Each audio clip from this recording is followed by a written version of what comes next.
बिस्मिल्लाहिर्रहमानिर्रहीम। अस्सलाम वालेकुम स्टूडेंट्स, मैं हूं हसन फरीद, आपका physics teacher. Students, last article में हम लोगों ने डिस्कस किया था आरसी सर्किट को। आज हम डिस्कस करेंगे आरएल सर्किट को, और ये दोनों लॉन्ग क्वेश्चन बिल्कुल एक जैसे ही हैं ऑलमोस्ट। तो इस वजह से अगर आप लोगों ने लास्ट लेक्चर ध्यान से सुना है और उसको आप लोगों ने रेडी किया है, तो फिर आज के लेक्चर में आपको कोई किसी किस्म का मसला नहीं होगा। तो आइए स्टूडेंट, स्टार्ट करते हैं आज का लेक्चर। सबसे पहले आपको ये बताता चलूं स्टूडेंट्स कि ये जो आज का लेक्चर है हमारा, जो कि बेसिकली आरएल सर्किट के बारे में है, ये लेक्चर आपकी बुक ने बहुत कंसाइज करके दिया हुआ है, यानी कि इसको डिटेल में डिस्कस नहीं किया जैसे आरसी सर्किट को डिस्कस किया था।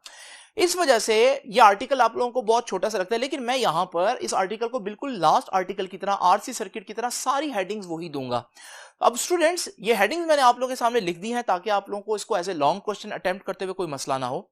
सबसे पहले तो हम डिस्कस करते हैं कि आरएल सर्किट क्या होता है। स्टूडेंट्स, अगर मैं एक एसी सोर्स लूं और उस एसी सोर्स के साथ एक रेजिस्टर और एक इंडक्टर दोनों सीरीज में कनेक्ट कर दूं, इसे हम बोलेंगे ये एक आरएल सर्किट है। R stands for resistance and L stands for self inductance. तो यहां पर हमारे पास ये जो रेजिस्टर है, इसकी रेजिस्टेंस को हम आर कहेंगे, और ये जो इंडक्टर है, इसकी सेल्फ इंडक्टेंस को हम एल कहेंगे। तो यहां से नाम पड़ गया आरएल सर्किट। तो सबसे पहले हम डिफाइन करेंगे what is an RL circuit.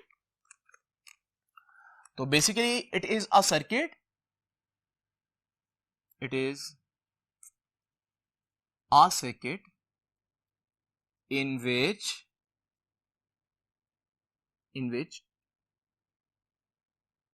an AC source, alternating current का एक source is connected, कनेक्ट करेंगे हम उसको किसके साथ? with a resistor and an inductor in series। तो हमने इस सर्किट में एक अदद रेजिस्टर और इंडक्टर को सीरीज में जोड़ना है एक एसी सोर्स के साथ। अगर ये चीज जो मैंने अभी आप लोगों को दिखाई है कि हमारे पास एसी सोर्स होगा, उसके साथ एक रेजिस्टर और एक इंडक्टर जो है वो हम इस तरह से सीरीज में जोड़ेंगे, यही आपकी आरएल डायग्राम है बेसिकली। तो सर्किट डायग्राम इसकी क्या होगी कि हमारे पास एक एसी सोर्स है और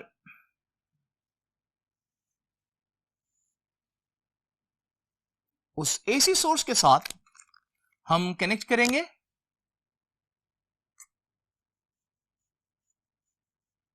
एक रेजिस्टर जिसकी रेजिस्टेंस है आर, और एक इंडक्टर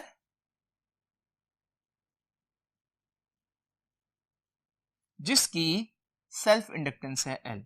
अब स्टूडेंट्स याद रखिएगा, इसकी जो वोल्टेज होगी उसे मैं कहता हूं वो है VRMS, क्योंकि अल्टरनेटिंग वोल्टेज जब हो तो हम कौन सी वैल्यू कंसीडर करते हैं? RMS value, root mean square value. हम लोगों ने बहुत डिटेल में डिस्कस किया। इसकी जो वोल्टेज इसको मिल रही होगी या वोल्टेज ड्रॉप अक्रॉस रेजिस्टर, उसे मैं कह देता हूं VR। ये वो वोल्टेज है जो आप रेजिस्टर के अक्रॉस मेजर करेंगे।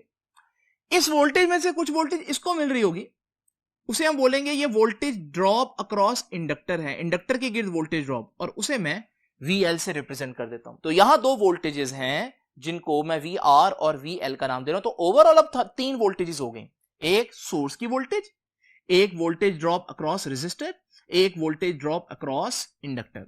अब स्टूडेंट्स, इससे पहले कि मैं आर्टिकल को मजीद आगे लेकर जाऊं, सबसे पहले मैं आपको एक इंपॉर्टेंट बात बताता चलूं जो कि हर लेक्चर में मैंने आपको बताई। मैंने बताया था कि जब भी हमने इस चैप्टर 16 के अंदर कोई भी सर्किट डिस्कस करना है, हम बहुत सी बातें डिस्कस करेंगे, लेकिन हमारा मेन मकसद, सबसे इंपॉर्टेंट चीज जो हम लोगों ने डिस्कस करनी है वो क्या है? वो है कि we want to discuss relationship between voltage and current. ये वो चीज है जो हम बेसिकली फाइंड आउट करना चाहते हैं, वोल्टेज और करंट के दरमियान रिलेशनशिप फाइंड आउट करना। आज किसके दरमियान फाइंड आउट करेंगे? आज इस सर्किट में फाइंड आउट करेंगे कि इस सर्किट में वोल्टेज और करंट जो पास करेगा, उसको भी मैं शो कर देता हूं कि कोई ना कोई करंट तो पास कर रहा होगा यहां से, और क्योंकि अल्टरनेटिंग करंट होगा तो फिर हम उसकी RMS वैल्यू लेंगे। तो आज हम लोगों ने बेसिकली क्या करना है? आज हम लोगों ने वोल्टेज और करंट, इनके दरमियान रिलेशन फाइंड आउट करना है, VRMS और IRMS के दरमियान रिलेशन। अब स्टूडेंट्स, आप देख रहे हैं आज हमारे सर्किट में दो सर्किट एलिमेंट्स हैं, एक रेजिस्टर और एक इंडक्टर। अब हम क्या करेंगे, हम पहले इनको इंडिविजुअली पढ़ते हैं कि रेजिस्टर अगर अकेला होता, खाली मेरे पास सिर्फ रेजिस्टर होता तो क्या होता, फिर इंडक्टर होता तो क्या होता, और फिर वो जो रिजल्ट्स आएंगे मैं उनको इकट्ठा कर दूंगा तो वो इस सर्किट का रिजल्ट हो जाएगा। तो आप देखिए मैं करने क्या जा रहा हूं कि रेजिस्टर के जो कंक्लूजन्स थे और जो इंडक्टर के कंक्लूजन्स थे वो इकट्ठे करूंगा तो मेरे पास ये इस सर्किट का कंक्लूजन आ जाएगा।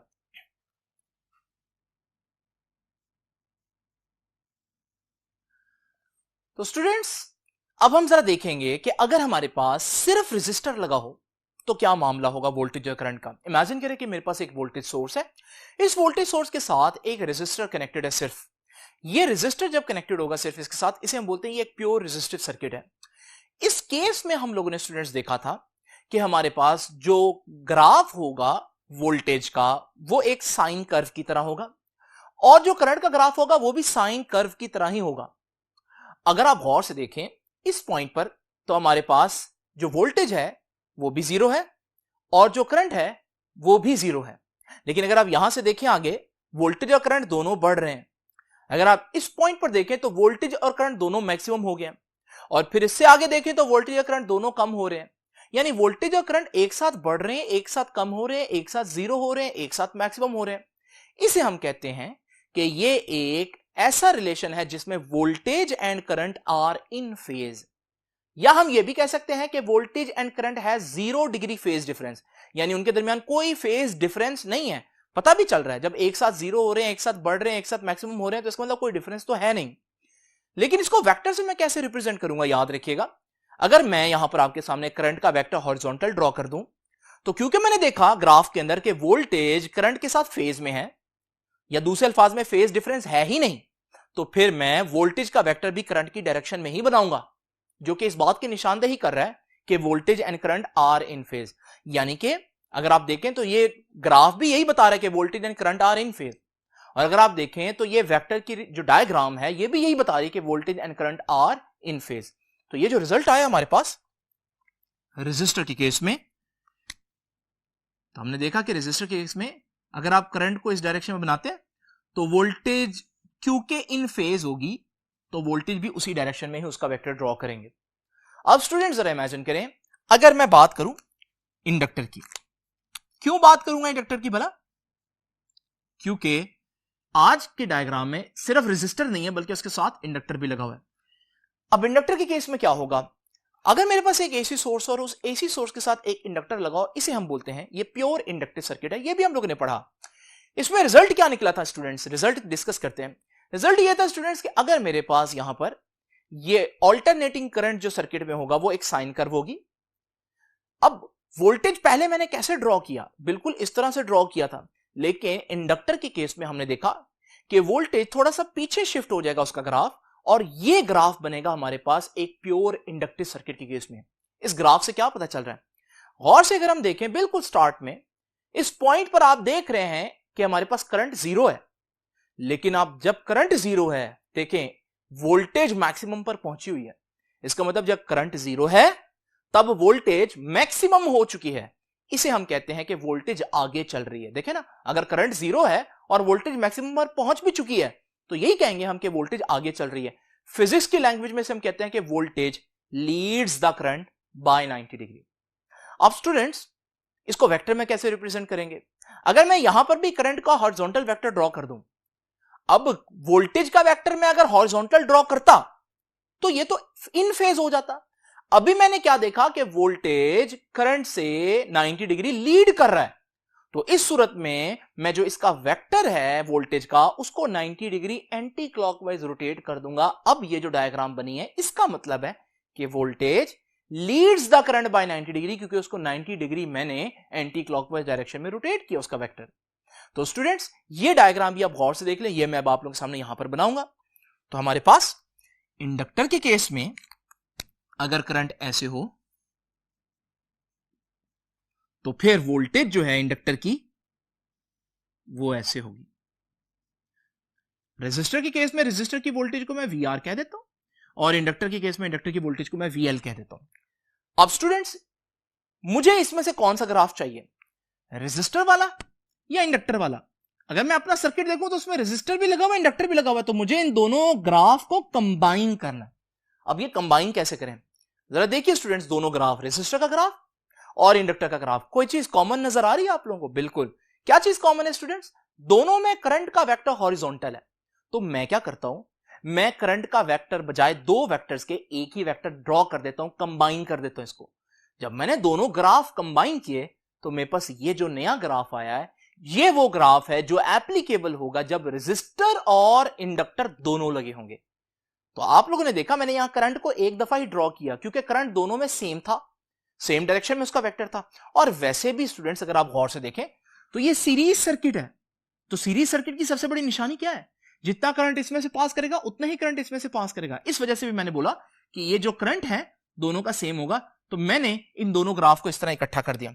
यहां पर भी मैं आपके सामने बनाता हूं, तो यहां पर भी करंट इस डायरेक्शन में, यहां पर भी करंट इस डायरेक्शन में, तो मैं करंट को एक ही दफा ड्रॉ कर देता हूं एक लाइन से। यह है मेरे पास करंट की रेफरेंस लाइन, और आपको मालूम है ऑल्टरनेटिंग वोल्टेज में और ऑल्टरनेटिंग करंट में हम कौन सी वैल्यू सपोज करते हैं? हमेशा आरएमएस वैल्यू। अब ये वाला जो करंट है, जब ये करंट रेजिस्टर में होगा तो रेजिस्टर के अंदर वोल्टेज करंट के साथ फेज में होगी, तो वोल्टेज करंट के साथ पैरेलल ड्रॉ होगा ना। तो अगर मैं सिर्फ रेजिस्टर की बात करूं, अगर ये करंट की लाइन है तो वोल्टेज की लाइन इसी के साथ पैरेलल होगी। तो ये मैं ड्रॉ कर रहा हूं आपके सामने रेजिस्टर की वोल्टेज। तो देखा आप लोगों ने यहां से क्या पता चल रहा है? रेजिस्टर की वोल्टेज करंट के साथ फेज में है। यही वाली चीज आपके सामने यहां ड्रॉ कर दी। लेकिन यही करंट आईआरएमएस रेजिस्टर की बजाय जब इंडक्टर में स्टडी किया जाएगा, इंडक्टर के अंदर वोल्टेज इस करंट को लीड कर रही होगी 90 डिग्री, जैसे कि मैंने यहां दिखाया। तो क्योंकि अब इस करंट के साथ 90 डिग्री लीड करना उसने, तो इंडक्टर के केस में करंट के साथ 90 डिग्री लीड करेगी वोल्टेज। ये है इंडक्टर की वोल्टेज VL। स्टूडेंट्स आप लोगों ने देखा कि वही डायग्राम है जो मैंने अभी आप लोगों को एनिमेशन में दिखाया, कि मैंने दोनों डायग्राम्स जो थी उनको इकट्ठा किया, तो जब मैंने कॉमन लिया वो मेरे पास ये चीज बन गई। अब स्टूडेंट्स मेरा काम क्या है? मैंने आपको स्टार्ट में बताया आज के लेक्चर में कि हमने किसी भी सर्किट में सबसे पहले क्या चीज फाइंड आउट करनी है?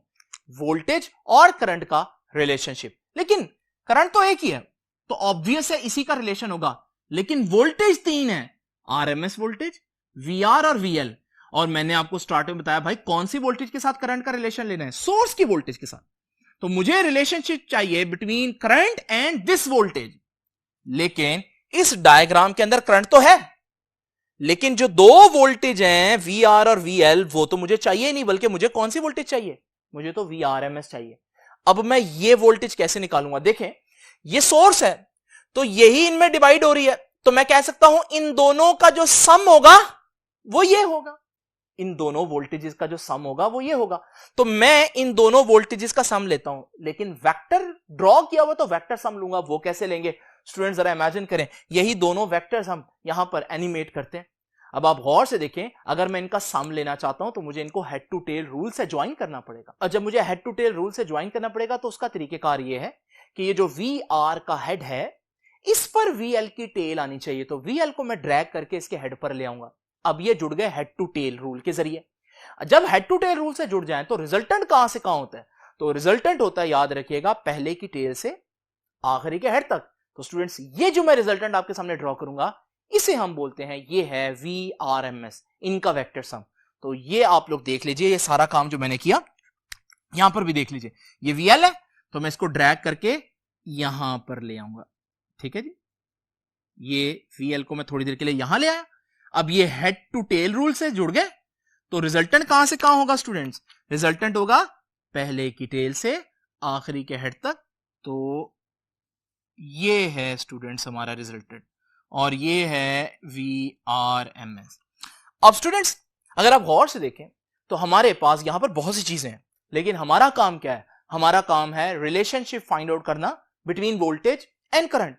अगर वोल्टेज की बात करूं तो कौन सी वोल्टेज? VRMS, और करंट IRMS, इनका रिलेशनशिप चाहिए मुझे। अब स्टूडेंट्स थोड़ी देर के लिए हम बाकी जो वेक्टर्स यहां पर ड्रॉ हुए हैं इनको थोड़ी देर के लिए भूल जाते हैं। तो जब हम भूल जाएंगे तो हमारे पास बाकी ये दो वेक्टर्स रह गए। अब अगर हम देखें तो करंट के रेफरेंस लाइन के साथ जो वोल्टेज का वेक्टर है वो ऊपर वाली साइड पर आ रहा है, तो हम कहेंगे वोल्टेज लीड्स द करंट, लेकिन नॉट बाय 90 डिग्री। अब जो एंगल दरमियान में बन रहा है वो 90 से कम है। तो यह बात तो साबित हो गई कि हमारे पास इस केस में अभी भी वोल्टेज करंट को लीड कर रहा है, लेकिन अब 90 डिग्री से लीड नहीं कर रहा। तो यह हमारा कंक्लूजन होगा स्टूडेंट्स कि वोल्टेज करंट से लीड कर रहा है लेकिन नॉट बाय 90 डिग्री। पहले जब मैंने इंडक्टर की बात की थी, इंडक्टर में वोल्टेज ऊपर आ रहा था तो यहां भी लीड कर रहा था, लेकिन यहां तो 90 डिग्री से लीड कर रहा था ना, क्योंकि 90 डिग्री बन रहा है। यहां भी ऊपर आ रहा है तो लीड तो कर रहा है, लेकिन 90 डिग्री से लीड नहीं कर रहा। तो कंक्लूजन क्या हुआ? कंक्लूजन हुआ स्टूडेंट्स के इन ए प्योर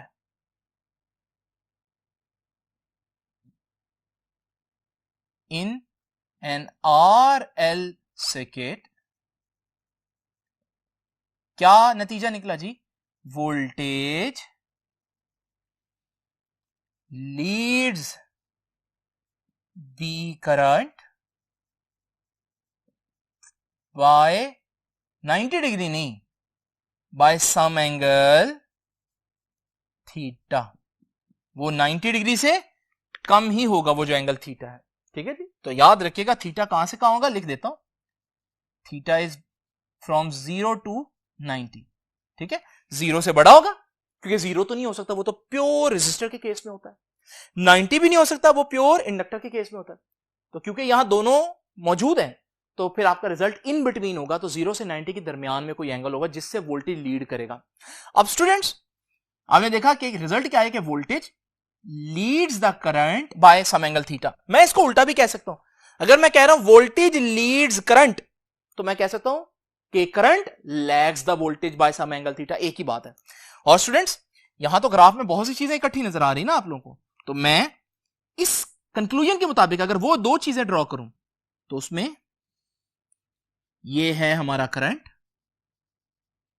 और वोल्टेज क्या कर रहा है, इसको लीड कर रहा है, तो उसको एंटी क्लॉकवाइज डायरेक्शन में रोटेट करके बनाऊंगा, और ये वो एंगल है जिससे वो लीड कर रहा है।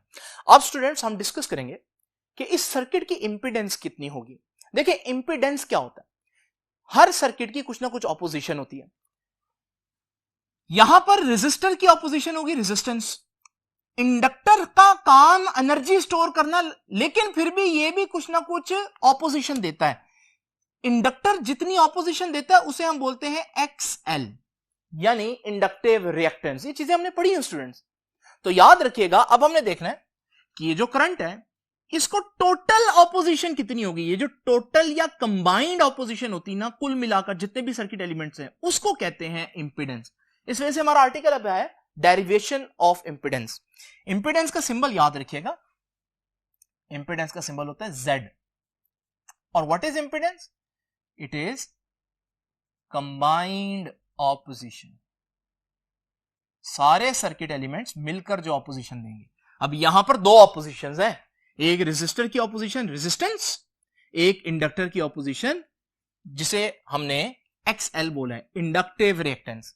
तो अब स्टूडेंट्स ये डेरिवेशन कैसे करनी है, ये डेरिवेशन कैसे करनी है, इसके लिए पहले हमें इस डायग्राम को गौर से देखना पड़ेगा।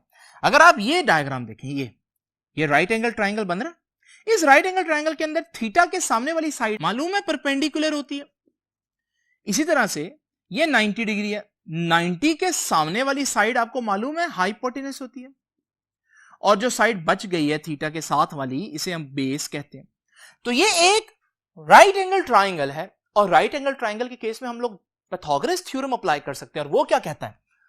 पाइथागोरस थ्योरम कहता है हाइपोटेनस का square is equal to perpendicular square plus base square. और हाइपोटेनस क्या है? मैंने बताया हाइपोटेनस है VRMS और उसका स्क्वायर। परपेंडिकुलर क्या है जी? VL, तो उसका स्क्वायर भी आ जाएगा। और फिर बेस का स्क्वायर है, बेस क्या है जी? VR, तो हमारे पास ये VR का भी स्क्वायर आ जाएगा। अब स्टूडेंट्स आप लोग जानते हैं ये भी वोल्टेज है, ये भी वोल्टेज है और ये भी वोल्टेज है। ओहम्स लॉ क्या कहता है? ओहम्स लॉ कहता है वोल्टेज निकालनी हो ना तो V equals to I R, यानी वोल्टेज निकालनी हो तो करंट को मल्टीप्लाई कर दो ऑपोजिशन से। रेजिस्टर के केस में वो ऑपोजिशन रेजिस्टेंस होगी R, लेकिन इंडक्टर के केस में वो ऑपोजिशन XL होगी। तो स्टूडेंट्स अब जरा देखिए, वोल्टेज निकालनी है तो करंट को ऑपोजिशन से मल्टीप्लाई करो। ये वोल्टेज है ना इंडक्टर के गिर्द, तो करंट को ऑपोजिशन से मल्टीप्लाई करना पड़ेगा, लेकिन इंडक्टर की ऑपोजिशन XL है। ठीक है जी, तो ये आ जाएगा हमारे पास इसका स्क्वायर, क्योंकि ऊपर स्क्वायर है। फिर ये भी वोल्टेज है, वोल्टेज अक्रॉस रेजिस्टर, तो ये हमने अगर वोल्टेज निकालनी है, ओहम्स लॉ कहता है करंट और ऑपोजिशन को मल्टीप्लाई करो। अब करंट तो VIRMS ही होगा ना, क्योंकि हमारे पास सीरीज में करंट तो सब में से सेम पास करेगा, IRMS। इसके केस में, रेजिस्टर के केस में, जो ऑपोजिशन होगी वो उसकी रेजिस्टेंस होगी। अब ये क्या, ये टोटल वोल्टेज है, सोर्स की वोल्टेज, तो ये भी निकालनी है तो करंट को ऑपोजिशन से मल्टीप्लाई करना पड़ेगा। करंट तो सेम है, सीरीज है ना, लेकिन टोटल वोल्टेज निकालने के लिए टोटल ऑपोजिशन लानी पड़ेगी, और टोटल ऑपोजिशन क्या है? इंपीडेंस कहलाती है। तो यहां पर आ जाएगा साथ Z और उसका स्क्वायर। आइए इन स्क्वायर्स को खोलते हैं। जब हमारे पास ये जब ब्रैकेट खुलेगी तो ये बन जाएगा IRMS का भी स्क्वायर आ जाएगा और Z का भी स्क्वायर आ जाएगा। ठीक है जी, स्क्वायर स्क्वायर। यहां पर भी ऐसा ही होगा, IRMS का भी स्क्वायर आ जाएगा और XL का भी स्क्वायर आ जाएगा, और यहां पर भी IRMS का भी स्क्वायर आ जाएगा और R का भी स्क्वायर आ जाएगा। अगर आप गौर से देखें स्टूडेंट्स, तो IRMS का स्क्वायर इधर भी है और इधर भी है, तो कॉमन लाकर इसको हम दोनों तरफ से कैंसिल कर सकते हैं। तो हमारे पास रिजल्ट क्या बचा? Z का square is equal to XL square plus R square. तो स्टूडेंट्स ये है हमारे पास इंपीडेंस की फाइनल इक्वेशन। अब स्टूडेंट्स इसको हम मजीद सिंप्लीफाई कर सकते हैं। अगर मैं दोनों तरफ अंडर रूट ले लूं तो इधर स्क्वायर अंडर रूट कैंसिल हो जाएगा, इधर अंडर रूट बाकी रह जाएगा, तो ये बच जाएगा XL square plus R square. तो स्टूडेंट्स ये इसकी फाइनल फॉर्म आ गई। और आप लोग जानते हैं, मैंने आप लोगों को पहले भी बताया हुआ, XL बराबर होता है ओमेगा L। तो अगर मैं ये वैल्यू इधर पुट कर दूं तो यही फॉर्मूला बन जाएगा Z is equal to under root XL की जगह ओमेगा L उसका स्क्वायर प्लस R स्क्वायर। लो स्टूडेंट्स ये इस तरह से होगा। अच्छा यहां पर एक और बात याद रखिएगा, अक्सर बच्चे इजी फील करते हैं अगर वो R को पहले और XL को बाद में लिख दें, इससे फर्क नहीं पड़ता, लेकिन हम इस तरह भी लिख सकते हैं, एक ही बात है, एडिशन हो रही है बस। तो स्टूडेंट्स यहां तक ये हमारे पास इंपीडेंस का फॉर्मूला आ गया। अब स्टूडेंट्स आगे हम लोगों ने इंपीडेंस डायग्राम जो है वो ड्रॉ करनी है। उसके लिए हमारे पास ये इक्वेशन बड़ी इंपॉर्टेंट है, जरा तवज्जो कीजिएगा। इस इक्वेशन को मैं दोबारा लिखता हूं, इक्वेशन एक दफा लिख रहा हूं मैं, Z square is equal to R square plus XL square.